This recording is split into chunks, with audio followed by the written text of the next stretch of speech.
LifeSong, come on in, grab a seat.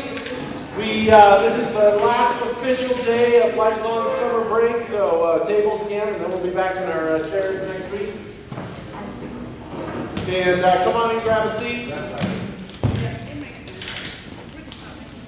Find yourself a table. Fooled you all with a 3-minute countdown today instead of a 5-minute countdown. Caught you all by surprise.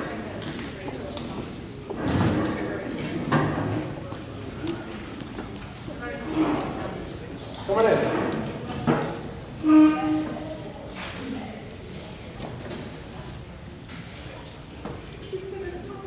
How many of you, be honest, how many of you wish you were campers?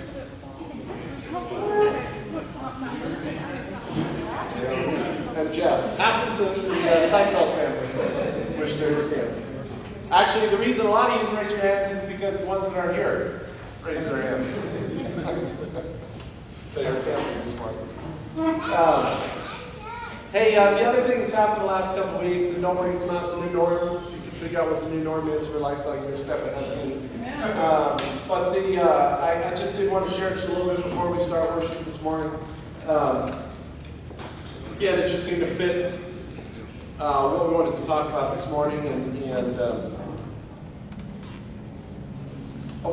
talked about the Sermon on the Mount, we talked about the Beatitudes a couple weeks ago. We talked about the strange position that Jesus takes of blessing those who are powerless, of saying blessed are the hungry, blessed are the needy, and blessed are the poor, and all those things that we talked about. We're going to look a little bit more at some of the other passages in the Sermon on the Mount this morning as we go. It says, when he saw the crowds, he went up on a mountainside and sat down, and his disciples came to him and began to teach them, saying, and then he goes through all the Beatitudes, which we're not going to look at again today. It says this, though. It says, you are the salt of the earth. But if the salt loses its saltiness... There we go. You are the salt of the earth, but if the salt loses its saltiness, how can it be made salty again? It is no longer good for anything except to be thrown out and trampled by men. He says, you are the light of the world. A city on a hill could not be hidden. Neither do people light a lamp and put it under a bowl. But instead they put it on a stand, and it gives light to everyone in the house. So he's talking to the disciples, he's talking to people that are following him. And he's clearly talking to people that are going to keep following him. And he's telling them, he's talking to the disciples and the followers, he's talking to the churches to come, he's talking to you, and he's talking to me, and he's talking to LifeSong. And he says, you are the salt of the earth. And the cool thing about the analogies he uses here is that they're not difficult for us to understand. They don't take a cultural leap. We don't have to jump across the chasms of history. We don't have to understand the difference between Greek and Hebrew mindset. These analogies make sense to us, don't they? Because we know what salt is. We may undervalue salt compared to how they would have at their time. They saw it as much more priceless than we do, but we understand the value of salt. Salt provides flavor. Salt enhances things. Salt also preserves life. So when he says you are the salt of the earth, or preserves food, rather, it keeps it from spoiling, it keeps it fresh longer. When he says you are the salt of the earth to the church, he's saying you are the God flavoring in the world. You are the enhancement. And he's also saying you are the preservation. You'll preserve life. Every culture has a natural movement towards decay, doesn't it? Every culture has a natural movement away from the solid things that began them, away from the foundations which gave them life. It's a solid movement towards decay. That's because everything in the universe has a motion towards decay, doesn't it? Because of the fall. But salt has a way of preserving, has a way of keeping things fresh. The church preserves the life of the culture.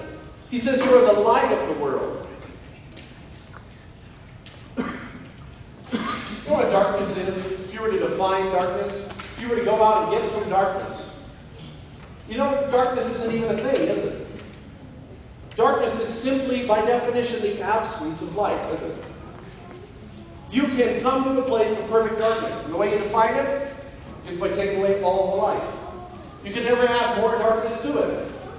With light, there's always, in theory, the possibility of getting brighter and brighter and brighter and brighter and brighter, because you can add to it, because it's a real thing. But darkness is just taking something away. It's as if he's saying the world is without light, and the church is to be that light. The world is dark without our presence, but the church brings the light. He says we're like a city on a hill.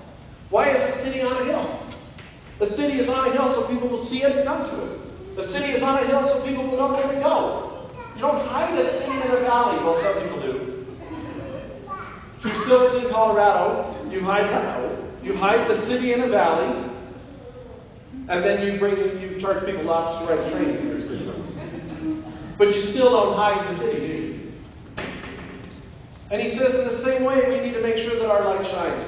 And I've been thinking a lot about that. And here's why I wanted to share this real briefly. And we'll move right into worship here very soon. But here's why I wanted to share this. Last night, I was not feeling particularly envisioned. I wasn't feeling particularly enthusiastic. I wasn't discouraged. I wouldn't even say I was weary. But I just wasn't focused. I just wasn't feeling particularly enthusiastic about having to come here this morning, having to come here. You're also mean.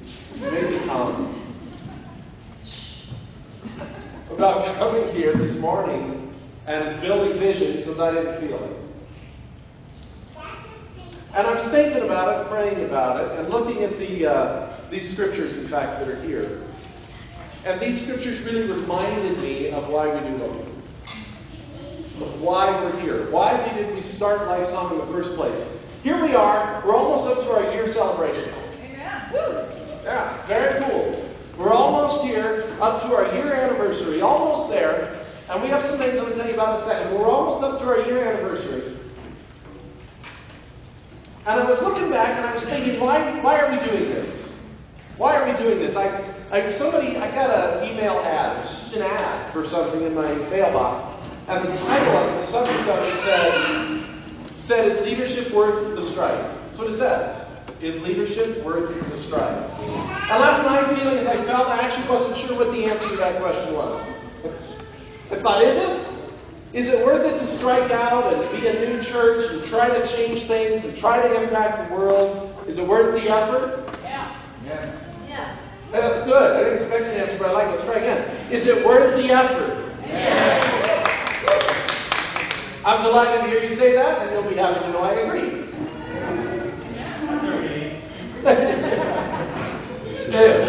It's worth the effort because what we do is really important, isn't it?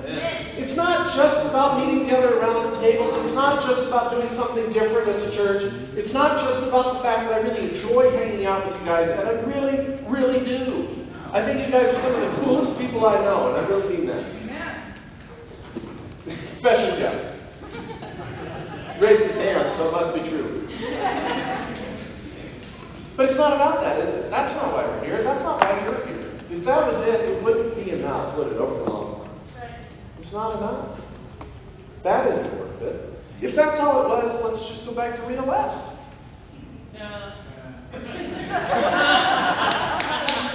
I don't even want to know what that means.